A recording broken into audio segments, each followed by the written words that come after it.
En ek vertrou dat die Here vanaand weer met ons sal praat deur sy woord. En voordat ek by sy woord kom, kom ons maak ons harte baie stil in hierdie oomblikke en ons vra Here, kom en kom praat vanaand met my. Die wonderlike boodskap, die boodskap oor die wederkoms, vriende. Ek het vandag vir hierdie gemeente gebid en ek het gesê, Here, maak daai wederkomsverwagting, kom maak dit lewend in ons harte. Vergeleentheid het die Here Jesus vir sy disippels gesê. Interessant dat die Here Jesus dit vir sy disippels gesê het. Hy het dit nie vir die tollenaars en die fariseërs en die skrifgeleerdes gesê. Hy sê, hy roep sy disippels so een kant toe, hy sê vir hulle, pas op vir die sorge van die lewe. Die bekommernisse van die lewe. Ken jy dit? Dit gryp ons so vas en dit hou ons so vas. Neem ons oë van die hemel af weg, van die Here Jesus af, dat hy sal terugkom. Here Jesus, dankie dat U gesê het, U sal ons nooit as wese agterlaat nie. Dankie dat U in Johannes 14, daai hoofstuk wat handel juis hieroor, dat Jesus gegaan het om vir ons plek te berei. Laat julle harte nie ontsteld word nie. Glo in God, glo ook in my. In die huis van my Vader is daar baie wonings. As dit nie so was nie, sê Jesus, sou ek dit nie vir julle gesê het nie. Ek gaan om vir julle plek te berei. En as ek gegaan het, dan sal ek weer kom om julle te kom haal, sodat julle ook kan wees waar ek is. U wil ons so graag by U hê. En in hierdie lewe is U besig om ons voor te berei vir daardie plekkie in die hemel. Here, ek herinner my altyd daaraan en ek is so lief om dit vir mense te sê. Die hemel is nie maar net 'n plek nie, eintlik is die hemel 'n persoon. Want U is daar. Die hemel is 'n voorbereide plek vir voorbereide mense. Ek moet my voorberei. En Here, dankie vir die woord dat U ons nie in die duister gelaat het rondom hierdie dinge nie. Dankie vir die boek Openbaring wat so ongelooflik ryk is, Here. Kom breek vanaand hierdie gedeelte weer vir ons oop. Kom maak dit vir ons 'n werklikheid, Here. Dit moet 'n verskriklike dag wees. Verskriklike dag. Hoeveel verse in die woord handel en verwys nie net na daardie dag alleen nie. Ek wil bid dat U vanaand sal kom, Heilige Gees van God. Dat ons na vanaand se boodskap anders te sal bid, anders te sal optree, met ander oë na mense sal kyk. Want elke mens wat Jesus nie ken nie, gaan voor daardie stoel staan. Help ons, Here. Dankie dat ek dit vir U kan vra, waar ons nou U woord gaan lees. Wil ek bid, Heilige Gees, kom breek dit vir ons oop, 'n paar verse. Daai paar verse is so ryk, so beskrywend. As Johannes daaroor praat, as hy hierdie groot wit troon sien, dan noem hy 'n paar dinge so agter mekaar wat hy raak sien. Here, dankie. Dankie dat ons ook vanaand vir U kan gee, Here. Dankie dat U vir die gemeente onderneem en elke maand deurdra. Seën elkeen wat gee, Here, wie se harte oop is om vir U werk, vir die uitbreiding van U koninkryk te gee, Here. Help ons dat ons die sekel sal insteek terwyl dit nog dag is. Die woord sê die nag kom wanneer ons dit nie meer kan doen. Die dag gaan 'n dag kom, Here. Maar help ons solank dit dag is om U werk te doen, Here. Dankie dat ek dit vir U kan vra. Ek bid dit in Jesus se naam. Amen. Blaai saam met my na Openbaring 20. Openbaring hoofstuk 20. Ons gaan vanaand 'n paar verse uit hierdie boek lees.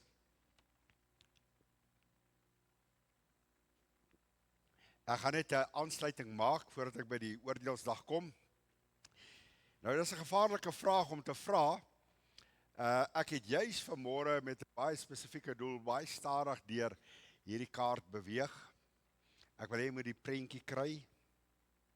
Baie ryk. Hier begin Openbaring 1 Die woord waarby ek vanmôre nie kon uitkom nie, is 'n futuristiese siening. So jy kry die historiese siening, wat die historikuste glo, dat die boek Openbaring hier in Handelinge 2 al, die boek Openbaring in Handelinge 2 al in vervulling gekom het. Die futurist sê, of die siening is, dat presies soos die boek Openbaring begin, en hy sê, hy's in 3 dele opgedeel, wat Johannes gesien het. As jy hoofstuk 1 baie mooi lees, gaan jy presies agterkom, hoofstuk 1 beskryf alles wat nou gaan kom. So as jy hoofstuk 1 baie mooi bestudeer, en jy trap hom deur, en jy kou aan hierdie hoofstuk, dan gaan jy sien dat Johannes alreeds die regter raak sien, wat daar gaan staan. Die persoon wat die regter gaan wees by daai geleentheid, gaan die Here Jesus self wees. As jy Johannes 5 gaan lees, daarvan vers 22, 23, 24, dan gaan jy sien dat God gee die mag oor aan sy seun Jesus. God gaan teenwoordig wees, maar Jesus gaan daardie dag, gaan hy die regter wees. En Johannes sien hom in Johannes 1 alreeds, met die koninklike kleed aan, die regter se kleed wat hy ook aan het. Hy sê sy oë soos die van 4 vlamme, en 4 wat daar uitkom. Hoor hierdie vers, Handelinge 17 vers 30 en 31. So seker soos wat ek vanaand hier staan, so seker is daar 'n hemelse kalender. En baie keer dan, as ons 'n belangrike afspraak het, dan vat ons 'n pen, dan omkring ons daardie datum. Doen ons dit nie met 'n rooi pen nie? Sê nou maar as iemand se verjaarsdag, of dis 'n belangrike doktersafspraak, of ek het dan omkring ons dit. Hoor mooi. In die hemelse kalender is daardie dag klaar bepaal. God het 'n rooi lyn om 'n datum getrek. Niemand weet daai datum nie. Net God alleen. Nie eers Jesus weet nie. Nie eers die engele weet nie. Maar hoor hierdie vers, Handelinge 17 vers 30. God het die tye van die onkunde oorgesien en verkondig nou aan alle mense oral dat hulle moet bekeer. Vers 31 sê, hoekom? Omdat hy 'n dag bepaal het. God het klaar daai dag bepaal, waarop hy hierdie wêreld in die gerig gaan bring, deur 'n man met 'n hoofletter wat hy aangestel het. En daai man is Jesus. So daai dag is klaar bepaal. Daai dag kan nie uitgestel word nie, al wil ons so graag hê dat hierdie dag uitgestel moet word. Die oordeelsdag is 'n verskriklike dag, of die wit troon oordeel, soos die Bybel dit noem. God het dit vasgestel. Dis 'n dag wat geen mens, ek kan 'n doktersafspraak kanselleer, ek kan 'n afspraak met 'n belangrike persoon kanselleer, maar daai dag is klaar bepaal. God het 'n dag bepaal waarop hy hierdie wêreld in die gerig gaan bring. Elke mens wat Jesus nie ken nie, gaan voor daardie wit troon staan. Kom ek lees eers hierdie gedeelte. Openbaring 20. En nou kom Johannes daar, en dis wat ek al verdeel gesê het, hierso begin Openbaring 1, en hy's in 3 dele opgedeel, en dan gaan jy hoofstuk 3 en 4, Openbaring 1 praat hy oor wat hy gesien het, Openbaring 2 en 3 wat is, en hoofstuk 4 tot 22 alles wat gaan gebeur. So van hier af is alles wat nou nog moet gebeur, maar nou beskryf Johannes dit. En nou kom hy daar in hoofstuk 20, en nou gaan hy van daardie gedeelte praat. Van daardie afspraak gaan hy nou praat. Hoor nou hoe beskryf hy hom. En hy sê hierdie woorde, ek gaan nou hierdie wit troon vir u beskryf. En ek, Johannes, het 'n groot, vers 11, Openbaring 20 vers 11.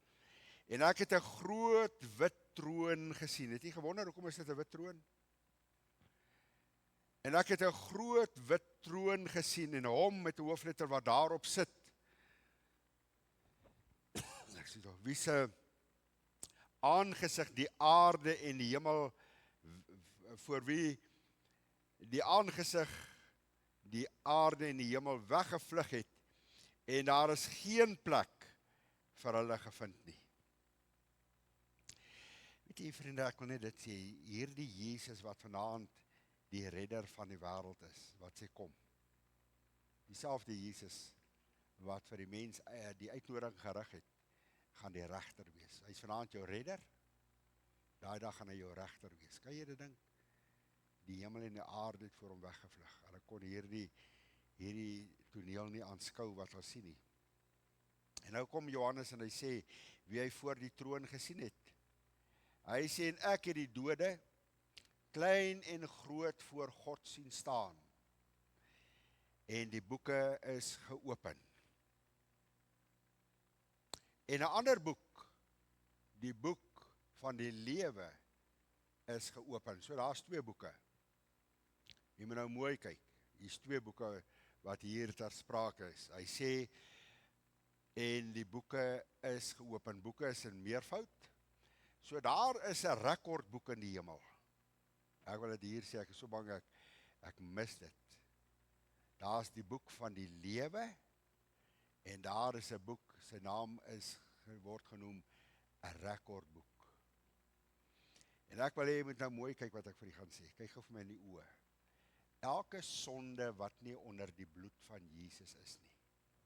Elke daad,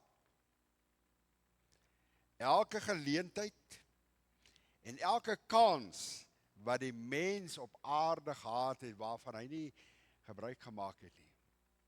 En selfs die sonde van die mens word in die rekordboek. 'n Rekordboek is 'n boek waarvan rekord gehou word. So as ek daai dag voor die Here gaan staan, is daar 2 boeke wat oopgemaak gaan word. Die rekord van jou lewe, 'n boek waarvan jy die outeur is, wat oopgemaak gaan word, en elke sonde wat jy op aarde gedoen het. Die grootste sonde wat daar is om die Here Jesus te verwerp as jou persoonlike verlosser en zaligmaker. Die bloed van Jesus is aan een van 2 plekke vanaand aan jou lewe. Of aan jou hart of onder jou skoene, deurdat jy die bloed van Jesus vertrap. En op in Hebreërs 10 sê, hoeveel swaarder straf, vers 29, 10 vers 28 en 29 sê, hoeveel swaarder straf sal daar die persoon nie ontvang, waar die bloed van Jesus onder sy voete vertrap nie. So daai boek gaan oopgemaak word, en in daai boek gaan al my oortredings staan, al my sondes staan, hoor gemooi.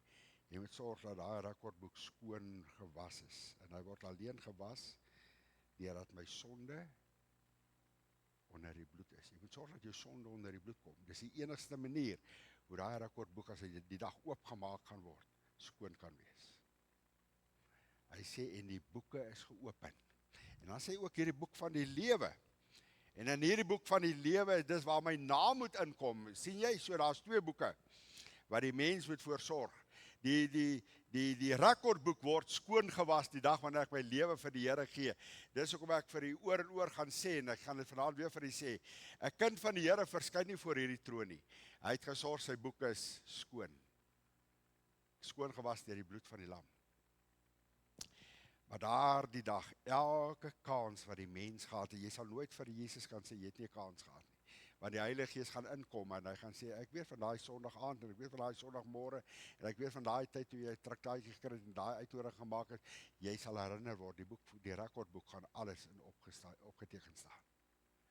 En die boek van die lewe is interessant, hy noem die rekordboek en dan sê hy, en die boek van die lewe is geopen. 'n ander boek is geopen, hoor nou mooi, en die dode is geoordeel na wat in die boeke geskryf is, volgens hulle werke. Duidelik nie. Baie duidelik. En die see het die dode gegee, wat daarin was. En die dood en die doodryk het die dode gegee, wat daarin was. En hulle is geoordeel elkeen volgens sy werke. Hoor gou mooi, baie keer dink mense as die dood nou gekom het, alles is uitgekanselleer. Hoor gou mooi, die rekordboek van jou lewe gaan alles in herinnering bring en geroep word. Hoor nou mooi, vers 14. En die dood en die doodryk is in die poel van vuur gewerp. Dit is die tweede dood. En nou hierdie gevaarlike teks in die Bybel. die basis van die oordeel. Die basis wat maak dat die mens weggestuur gaan word van die Here Jesus. Daardie dag. Dink nou as die wêreld voor hom staan.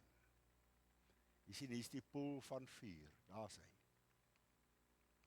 Daar is hy.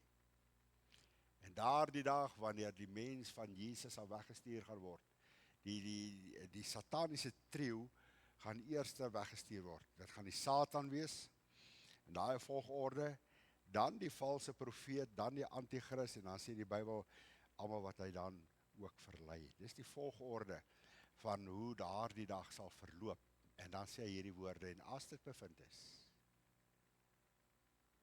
Openbaring 20 vers 15, en as dit bevind is, dat iemand sy naam nie opgeteken is in die boek van die lewe nie, is hy in die poel van vuur gewerp. Verskriklike woord hierdie.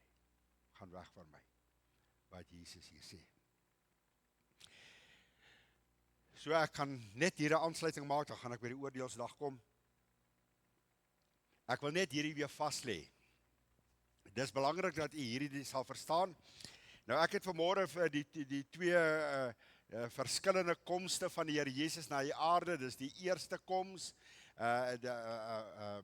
Hy kom tot in die lig. As jy daai wil verstaan, dan gaan lees jy 1 Tessalonisense 4 vers 16. Hoor wat sê hy? Die Here self sal van die hemel neerdal met 'n geroep.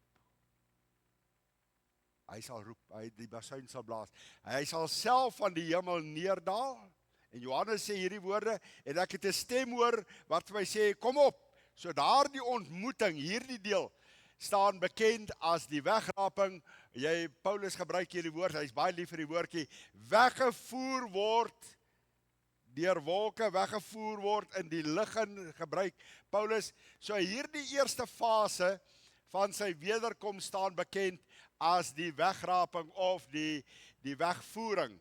Nou wat beteken daai woordjie as jy hoor iemand praat oor die wegraping of die wegvoering van die bruid van die Here Jesus, van sy kinders, dan beteken dit, dis 'n kragdadige handeling wat gaan plaasvind. God gaan so kom in een oomblik, die Here Jesus gaan so kom en hy gaan my met force, met krag uit hierdie bose wêreld kom uithaal. Is dit nie wonderlik nie? Niks. Daai oomblik wanneer hy my kom haal, dan kom vat hy my met 'n dis 'n aksie wat gaan plaasvind, wat gaan sê, kom op hierheen. Is dit nie wonderlik om dit so te dink nie? Om te weet dis hoe hy dit gaan maak. So te gedurende hierdie eerste fase, naamlik die wegraping, hy gaan onverwags kom. Hoor hierdie woorde. Die Bybel sê hy gaan kom soos 'n dief in die nag om sy bruid te kom haal. Hy gaan kom wanneer niemand dit verwag nie. Dis juis daai tyd. Hoor nou mooi. Matteus 25 sê, en middernag was daar 'n groep.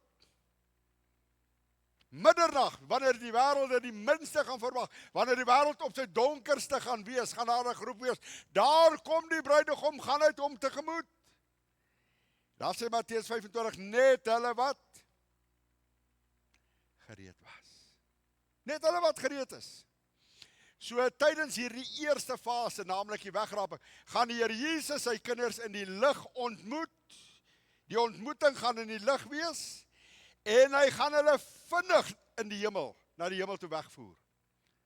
Sodat ons ewig by hom kan wees. Hoor wat sê Johannes 14, ek gaan julle kom haal sodat julle ook kan weet waar ek is. Is dit wonderlik nie? Soos wat ek daai verlang het. Ek het daai verlang, Here Jesus, U kan my kom haal, net soos daar verlang in Jesus se hart dat ek om my te kom haal, dat daai ontmoeting in die lig kan plaasvind.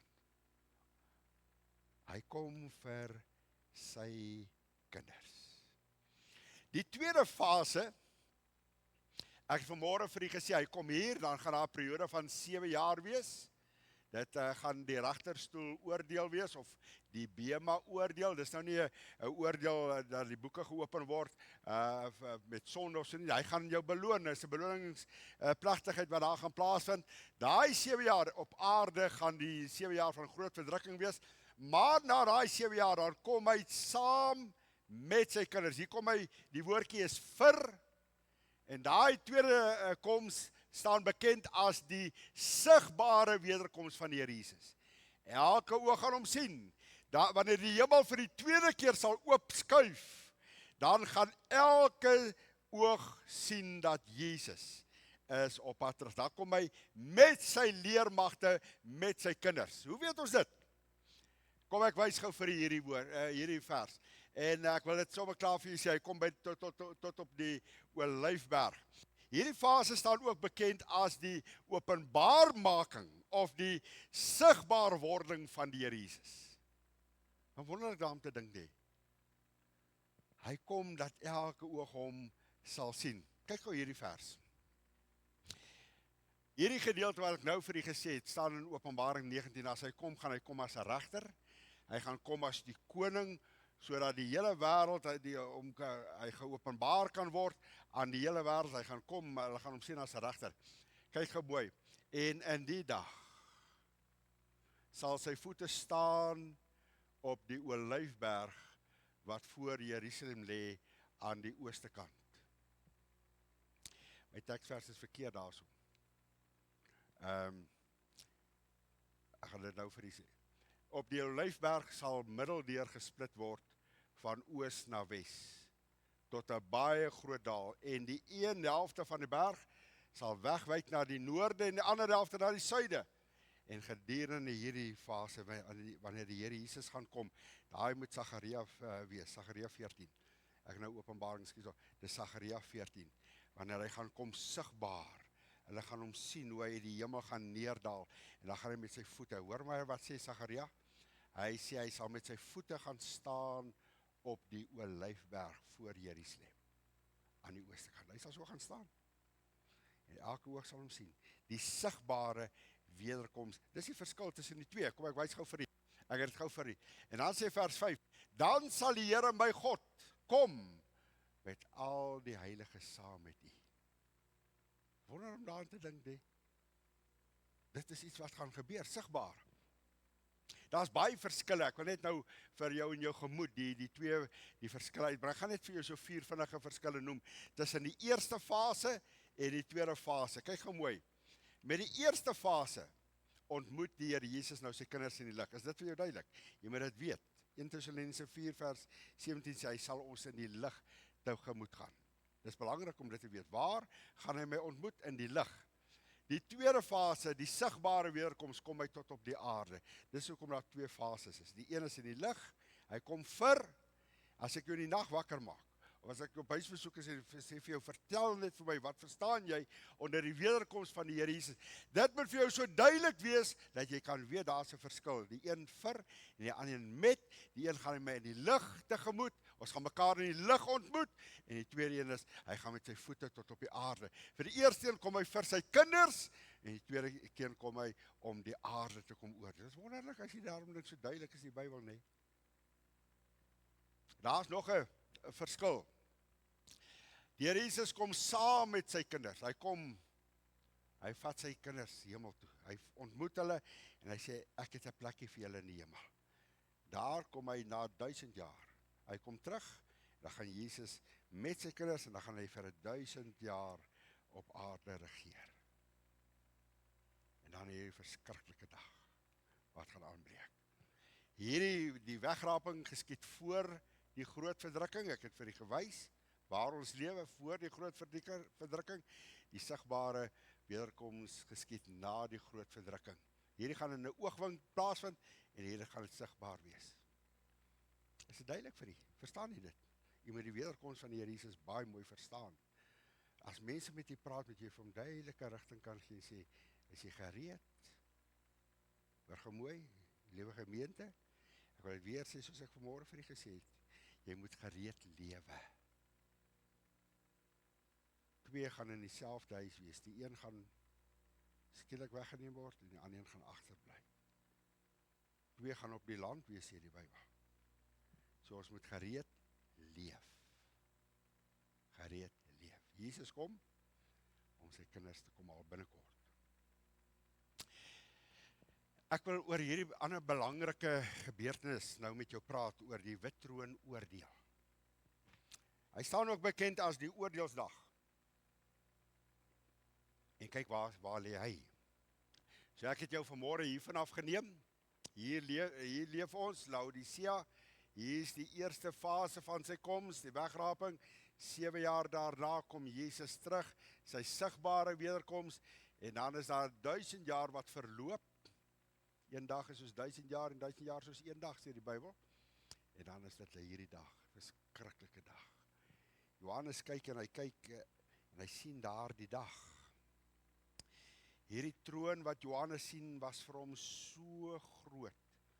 'n indrukwekkende oomblik. Daai troon is so, hy beskryf hom.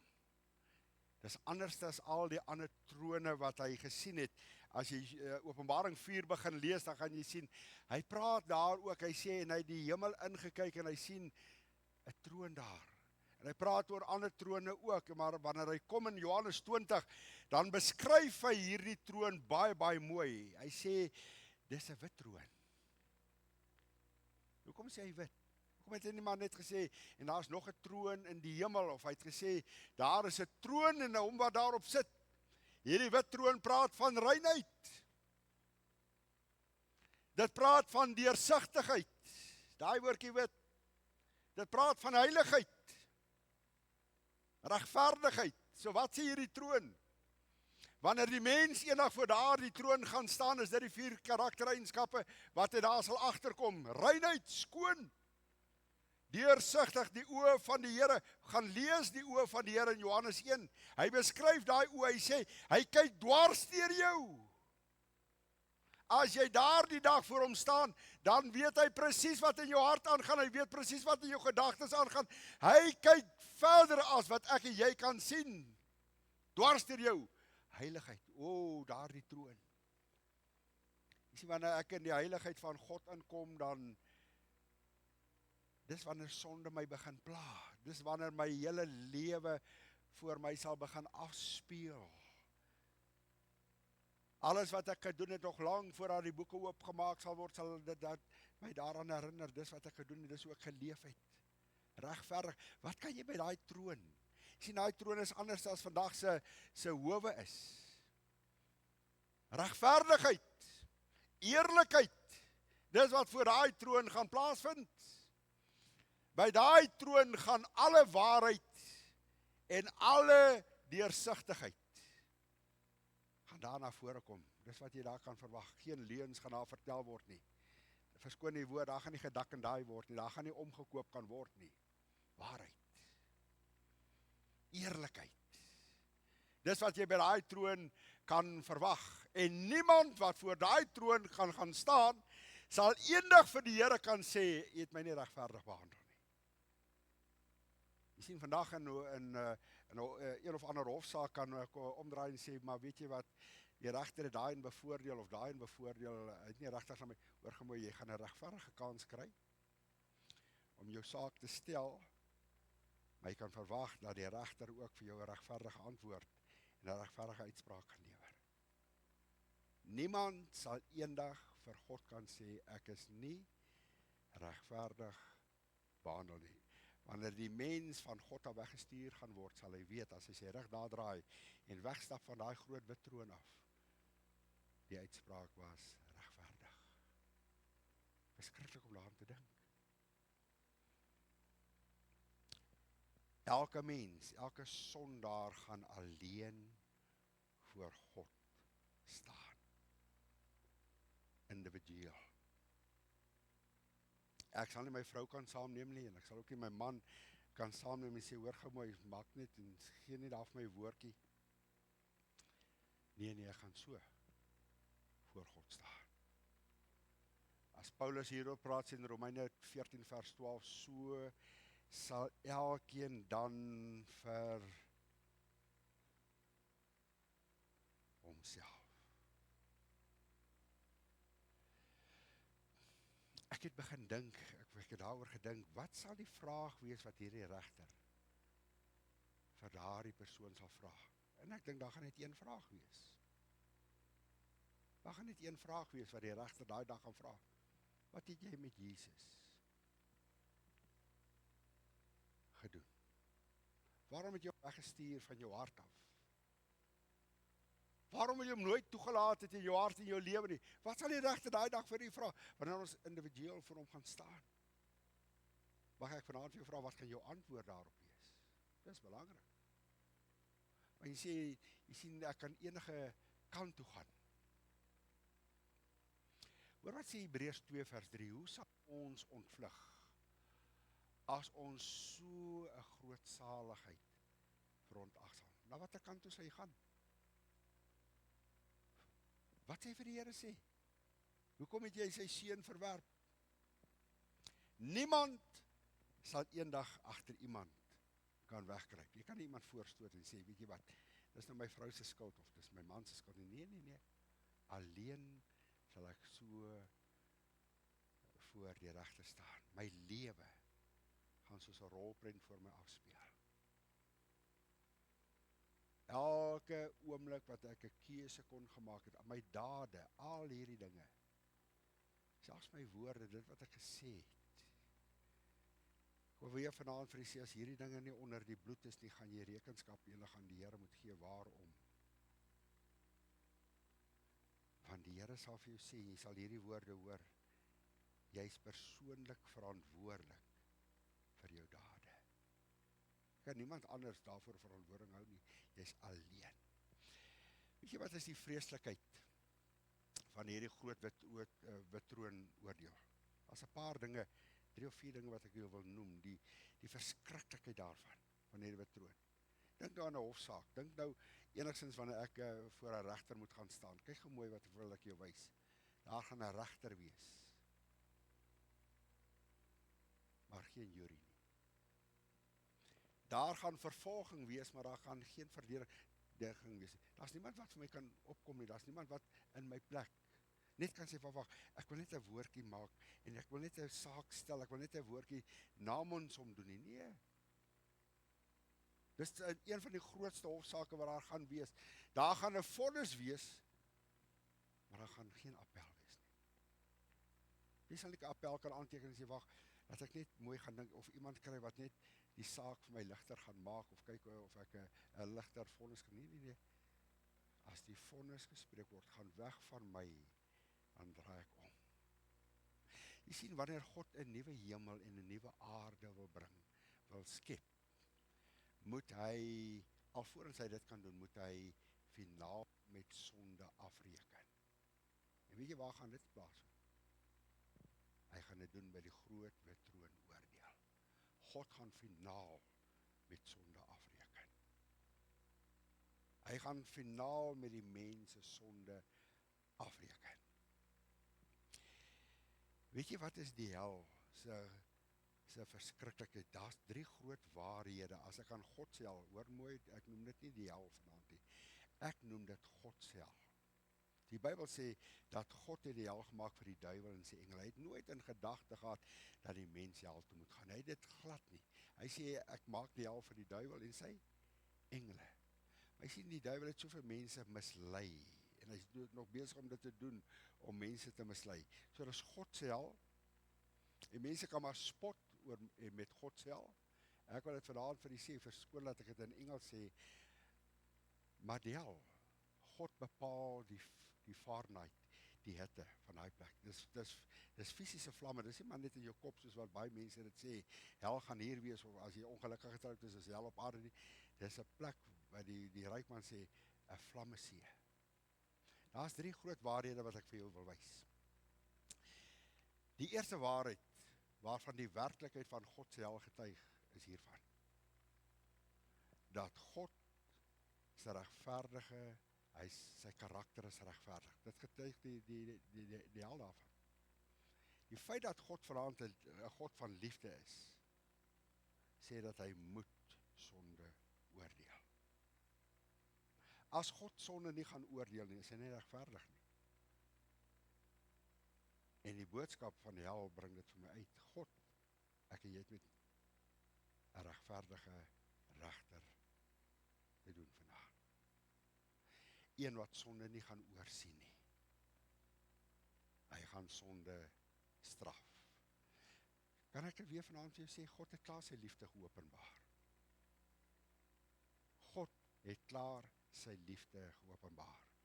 Meer as 2000 jaar gelede, toe bewys God sy liefde op Golgotha, hoe lief hy ons het. Want so lief, hoe lief? So lief het God die wêreld gehad, dat hy sy enige gebore seun na hierdie wêreld gestuur het, sodat elkeen wat in hom glo, nie verlore sal gaan nie, maar die ewige lewe kan hê. God klaar sy liefde. Hoe moet hy nog sy liefde bewys? Kom ek sê vanaand vir u, die volgende oomblik wat die mens voor God gaan staan, gaan die mens God nie sien in liefde nie, maar hy gaan hom sien as die regverdige regter, waar hy sonde gaan oordeel. Sy karakter is regverdig. En dis die eerste waarheid, as dit kom by God self. Daar is 'n tweede waarheid. Maar die mens het 'n verantwoordelikheid om die regte keuse te maak. As dit kom by die boodskap oor God self, dan sê God, ek het klaar my liefde geopenbaar, ek wil vir jou waarsku, daar's 'n regter, daar's die groot hofsaak wat aan die kom is, die groot wit troon, die oordeelsdag, ek wil hê jy moet die regte keuse maak. Want as jy die regte keuse nie maak nie, dan is dit die plek waar jy nie net vir 'n tydjie gaan wees nie. Weet, ons het van kleins af, ek sê nou ons, het Andy vir ons kinders vertel, hierdie waarhede.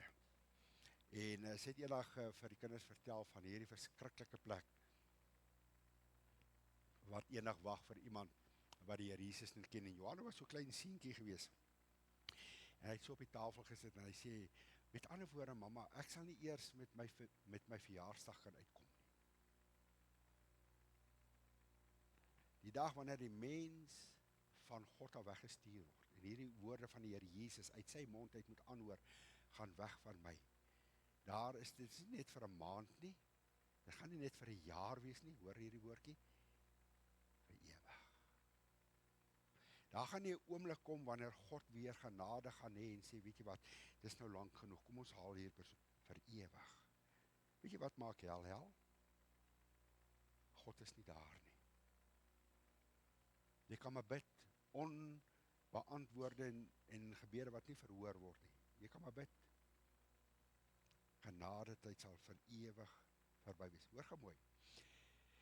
Jy het 'n verantwoordelikheid om 'n keuse vir Jesus te maak. God het nie van ons robotte gemaak nie. Toe hy die mens gemaak het, het hy vir die mens 'n soewereine wil gegee. Hy het gesê, kies. As God nie vir jou 'n wil gegee het, sal ek en jy hom eendag verwyd, hoekom ons nie kon gekies het nie. So hy kies nie my eindbestemming nie. Hy kies nie vanaand en sê, weet jy gaan hemel toe, jy gaan hel toe, jy gaan hemel toe, jy gaan nee. Dis die uitverkiesingsleer. Dis wat die uitverkiesingsleer verkondig. Daar's predikante wat dit verkondig. Hulle sê dit vir mense. Jy is lang voor die grondlegging van die wêreld uitverkies of jy hemel toe gaan of hel toe. Jy kan maar leef net soos wat jy wil. Dis 'n leuen uit die hel uit daai. Die Bybel sê God het vir jou 'n soewereine wil gegee. Kies dan wie jy wil dien. As dit die Here is, volg hom na. As jy hom nie wil dien nie, dien net hom voluit. Moenie so tussenin hom nie. As jy die duiwel wil dien, wil ek vir die gemeente sê, doen dit goed. Maar as jy besluit om die Here te dien, doen dit ook goed. Doen dit met alles. Jy moet die Here jou God lief hê met jou hele hart, met jou hele siel en met jou hele wese. Met hom. God gaan jou verantwoordelik hou en God gaan jou keuse vir ewig respekteer. Hoor mooi wat ek vir jou sê. God gaan jou keuse, as jy Jesus verwerp, hy gaan jou respekteer daarvoor. Ek en jy gaan tot verantwoording geroep word oor die keuse wat ek hier mag. Daar's 'n derde een wat ek vir jou wil wys. Die werklikheid van God self getuig van die verskriklikheid van sonde. Sonde het die hart van God gebreek. Sonde breek die hart. As Paulus in Kolossense hieroor praat, dan sê hy, elke keer wanneer ek en jy sonde doen, kruisig ons deur Jesus openlik. Jy het dit geweet? Jy sien, ons kyk na die Romeinse soldate en ons sê, hoe is dit moontlik dat hulle Jesus aan 'n kruis kon vasgespijker het? Die Bybel sê, Paulus sê, elke keer wanneer ek en jy sonde doen, elke keer wat jy 'n vloekwoord los, elke keer wanneer jy 'n gedagte dink wat jy nie moet dink nie, of dit nou geheime sonde is en of dit uiterlike sonde, sê die Bybel, kruisig jy die Here Jesus weer opnuut. Die verskriklikheid van sonde. sien sonde het die gemeenskap tussen God en die mens verbreek. Vir meer as 2000 jaar roep God uit die tuin van Eden nog steeds hierdie roep. Mens, waar is jy? En hierdie vraag kom aangerol na die jaar 2026. Mens, waar is jy? Jy sien, dis nie God wat van die mens al weggedwaal het nie, of weggehardloop het nie. Die mens het gaan wegkruip vir God. Nog steeds vandag is dit so. Mense kruip weg vir God. Mens, waar is jy? Jy sien daardie breek wat gekom het, daai gemeenskap wat verbreek is tussen God en die mens, daardie verbreking het gekom as gevolg van sonde. Dis hoekom sonde so verskriklik is in die oë van God. Eers wanneer ek en jy sonde uit die oog van God uit raak sien. Eers wanneer ons deur die oë van God kyk na sonde, sal ons verstaan hoekom die hel bestaan en hoekom die hel so verskriklike plek is. Die Wittroon-oordeel, of die oordeelsdag soos dit bekend staan, daar is geen genade wat daar betoon word nie. Dis 'n plek waar regverdige oordeel uitgevoer gaan word. Net die waarheid, 'n groot wit troon, sê Johannes, reinheid, deursigtigheid, regverdigheid, heiligheid, dis wat jy kan verwag. Ek het hierdie gedeelte saam met u gelees, ek wil gou vir u wys ten slotte. In Openbaring 20 sien Johannes 'n paar dinge. Hy sien die dode, hy sien die boeke, nie 'n boek nie, boeke. Jy geweet daar is 'n boek, die rekordboek van die mens se lewe. Elke dag word in daai boek opgeteken wat die mens doen wat Jesus nie ken nie. Elke vloekwoord, elke daad wat jy doen, elke oneerlike transaksie word in daai boek. Jy moet sorg. As ek vanaand oor jou rekordboek praat en as dit jou rekordboek is, sorg dat daai boek onder die bloed kom. Dat hy uitgekanselleer word deur die bloed van Jesus, dat daai transaksies, dat daai stempel kan skryf, paid. Hoor wat sien hy? Hy sien 'n oordeel, hy sien die boek van die lewe, hy sien die poel van vuur, en daai paar verse is dis wat Johannes sien. Ek wil dit weer vir u sê. Die grondslag van daai oordeel gaan 6 dinge wees. Bly gou saam met my na Hebreërs, ek wil gou iets wys, ek wil hierdie teks vir jou noem. Kyk gou na Hebreërs, voordat ek hierdie 6 dinge vir u noem ten slotte. Hy vra hierdie vraag. Hy sê, hoe sal ons ontvlug? Hebreërs 2 vers 3, hierdie vers kom oor en oor aan my toe, ek wil hom weer vanaand vir jou lees. Hoe sal ons vlug? Na watter kant toe sal jy ontvlug? Kan ek vir jou na alle kante toe wys? Jy sê vanaand vir my, Johan, weet jy wat? Ek dink as ek moet weghardloop van daardie oordeelsdag af, dan sal ek vorentoe weghardloop. Maar jy sien, vorentoe is daar 'n gapende hel wat vir die mens wag. Want dis die plek waarin Jesus daardie persoon gaan stuur. Matteus sê, daar's 2 weë. Jy sê miskien vir my, weet jy wat, ek gaan omdraai en ek gaan terughardloop, want die Bybel vra, waarheen sal ek vlug? Hoe sal ons ontvlug? Ontvlug beteken, na watter rigting toe sal ek gaan? Vorentoe sal ek nie kan gaan nie. Want daar's 'n gapende hel, omdraai, ja, daar's 'n doodsengel. Jy sien van dat daar 'n doodsengel is, niemand meer van sy of haar lewe veilig nie. Die doodsengel is op my en jou pad. Agtertoe kan ek hier nie draai nie. Jy sê vanaand vir my, weet jy wat, as ek maar net boontoe kan ontvlug. Daar's 'n God in die hemel vanaand, wat getuienis lewer. So boontoe kan ek nie ontvlug nie. En hy sal sê, weet jy, ek wou jou gered het, maar daai oomblik toe ek jou wou red, het jy gesê, nee dankie, ek stel nie belang nie. Jy sien, ek wys vir jou vorentoe, ek wys vir jou agtertoe, boontoe, ek wys vir jou ondertoe. Daar's 'n persoon soos die duiwel wat jou na hierdie gapende hel toe aftrek. Hy wil jou wegtrek. Verder van God af wegtrek. So onder toe kan jy nie vlug nie. Jy sê vir my, weet jy wat, ek sal links vlug. Ek noem vir jou al die windrigtings om net vir jou te wys, dis onmoontlik.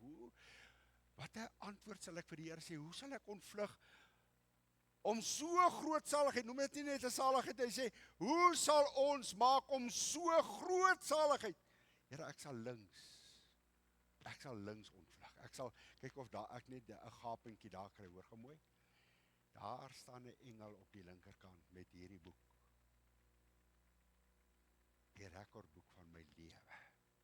En ek sal tot verantwoording geroep word. Sê nou maar, ek sê, nee, weet jy wat, ek gaan maar regs ontvlug.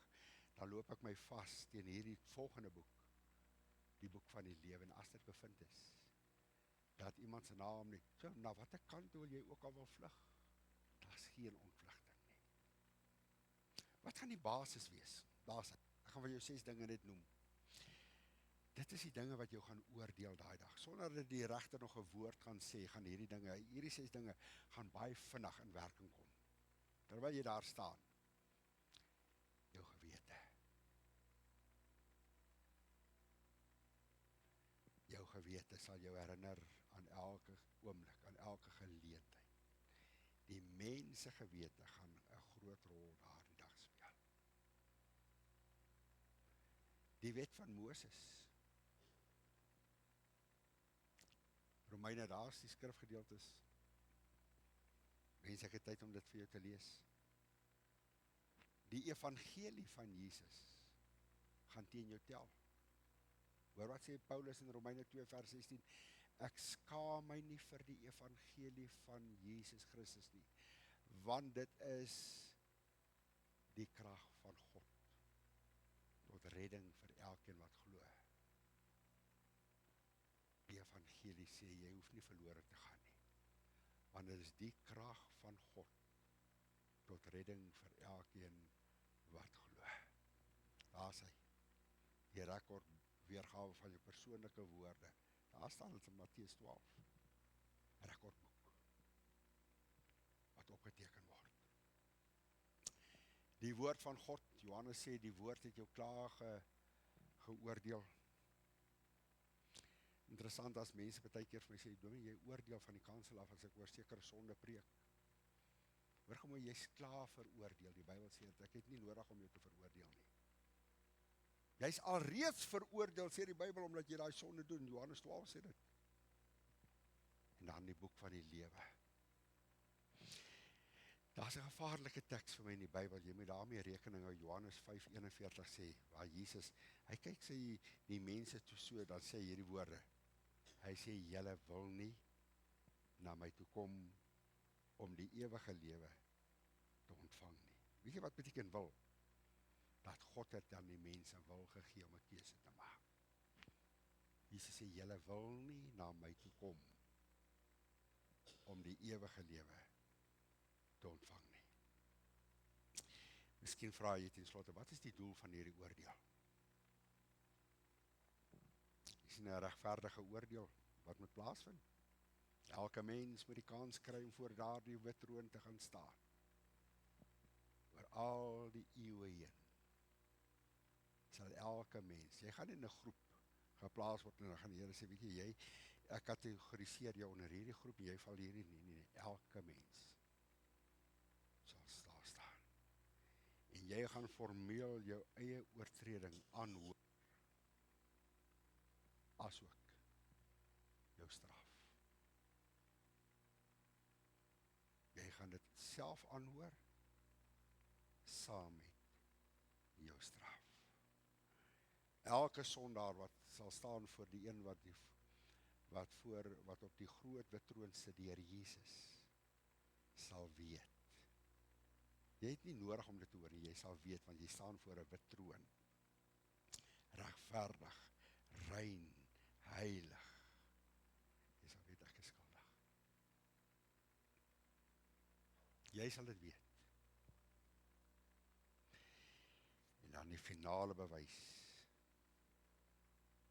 sal wees, die finale bewys, dat almal nie toegang tot die hemel sal hê nie, mag hê en kan hê, is daar die oortuigende getuienis. En weet jy wat is daai oortuigende getuienis?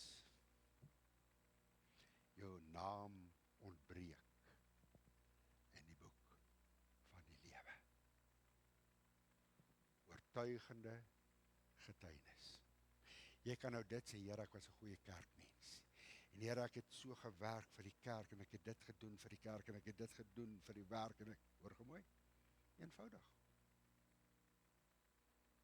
Jou naam ontbreek in die boek van die lewe. Is jy seker, Here? En as dit bevind is, dat jou naam nie opgeteken is in die boek van die lewe nie, word jy in die poel van vuur, sê Johannes, hy hoor dit. Hy word weggestuur met hierdie verskriklike woorde, gaan hel toe. Verskrikklik uit die mond van Jesus. Hy het dit self gesê in Matteus 25 vers 41, het Jesus dit self gesê. Hoor gemooi, hoe kom my naam hier? Ek is so bang jy verstaan my verkeerd. Jy sien, al hoe my naam in hierdie boek van die lewe kom, ek moet weergebore word. Hoe word 'n mens weergebore? Jy moet erken jy is 'n sondaar. Jy moet daar kom. Jy moet besef jy is 'n verlore sondaar. As jy nie daai paadjie en daai roete loop nie, sal jou naam nooit geskryf staan in die boek van die lewe nie. Jy kan doen hoeveel jy wil en wat jy wil. Die enigste manier, die enigste resep wat God gegee het hoe mense naam daar geskryf word, is wanneer ek my sonde voor die Here bely en sê, Here, vergewe my, maak my u kind. En ek bedoel dit opreg en ek breek met sonde en ek bedoel dit eerlik met die Here, hoor gemooi. Het jy al hierdie leuen gehoor? Wanneer 'n kind ingeseën of gedoop word, dan sal 'n vals profeet dit sommer van die kansel af sê, nou word sy naam in die boek van die lewe ingeskryf. Nee, jou naam word nie so in die boek. Die enigste manier is wanneer God jou sondes vergewe. En jy neem hom aan, hoor wat sê Johannes 1 vers 12, almal wat hom aangeneem het, aan het hy mag gegee om 'n kind van God te word. Jy moet 'n kind van God word. Dan word my naam daar geskryf. My vraag ten slotte is jou naam daar? Die enigste manier hoe jy weggestuur gaan word van Jesus, my naam ontbreek in die boek van die lewe. Is jou naam daar? Is jy seker? Hoop jy so? Miskien hoop jy? Jy probeer hard. Jy moet vanaand as jy by daai deur uitstap, seker wees. Want God praat vanaand met jou. God het in hierdie dag met hierdie gemeente gepraat. Hy waarsku oor hierdie dag wat voor lê. En dit kan vinniger geskied as wat jy dink of wat ek dink. Dat die mens voor God sal gaan staan om rekenskap te gee van sy of haar lewe hier op aarde. Kom ons bid saam.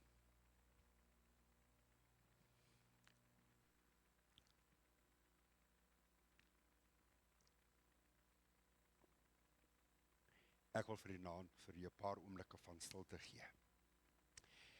En ek wil hê jy moet vanaand introspeksie doen in jou eie lewe. Jy moet vanaand vir die Here sê, Here, sal jy opnuut kom deur die werking van die Heilige Gees. Sal jy kom en net weer my daardie versekering van Romeine 8:16 gee, wat sê die Gees van God getuig saam met my gees dat ek 'n kind van God is. As jy vanaand twyfel, wil ek hê dat daar waar jy sit, vanaand vir die Here moet sê, al roep jy hemelwaarts en sê, o God, wees my sondaar genadig. Ek wil hê met jou sonde voor die Here bely, met vanaand sê, Here Jesus, kom deur die bloed van Jesus, hoor 1 Johannes 1 vers 7, die bloed van Jesus reinig, selfs die rekordboek van my lewe, kom reinig hy, deur sy kosbare bloed, voortdurend is daar reiniging. Vra vanaand vir hom, Here, as die Bybel praat van die boeke, wil ek net vanaand seker maak, dat my rekordboek onder die bloed is. Want dit is nie vanaand onder die bloed is nie, as die Here jou nie daarvan gaan vergewe vanaand nie, gaan dit afgelees word. Iemand het gesê dat jou lewe soos 'n rolprent teen die hemele sal afspeel. Almal sal sien hoe jou lewe was. Almal sal sien hoe jy werklik geleef het.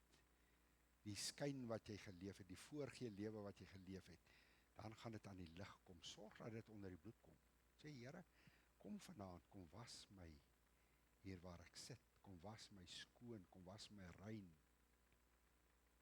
Ons het maar 'n resep wat ons vir mense gee, vriende. Jy hoef net vanaand te sê, o God, wees my sondaar genadig. Sê, Here, kom skryf my naam. Ek wil vanaand seker maak, my naam is in daardie boek. Dit moet verskriklik wees, vriende. My naam ontbreek.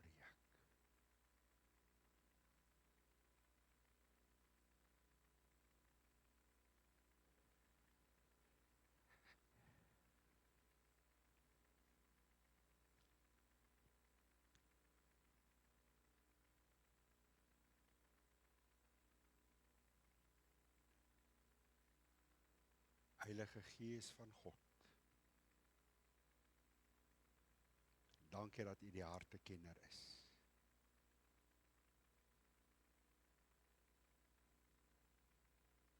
Die Hebreërs skrywer sê hierdie woorde in Hebreërs 4, hy sê alles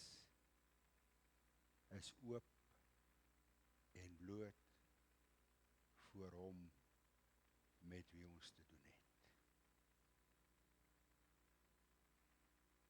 Alles is oop en bloot. Hy kyk dwars deur. Dankie vir die bloed van Jesus. Dankie vir die bloed. Dankie vir die reiniging wat daar is in en deur die bloed van Jesus. Dankie daarvoor. Heilige Gees van God, ek wil U kom vertrou vanaand. Werklik, dis nie net woorde, maar ek vertrou U dat U die naprediker van U woord sal wees. Doen dit, Here. Terwille van U naam. Ek bid dit in Jesus se naam alleen.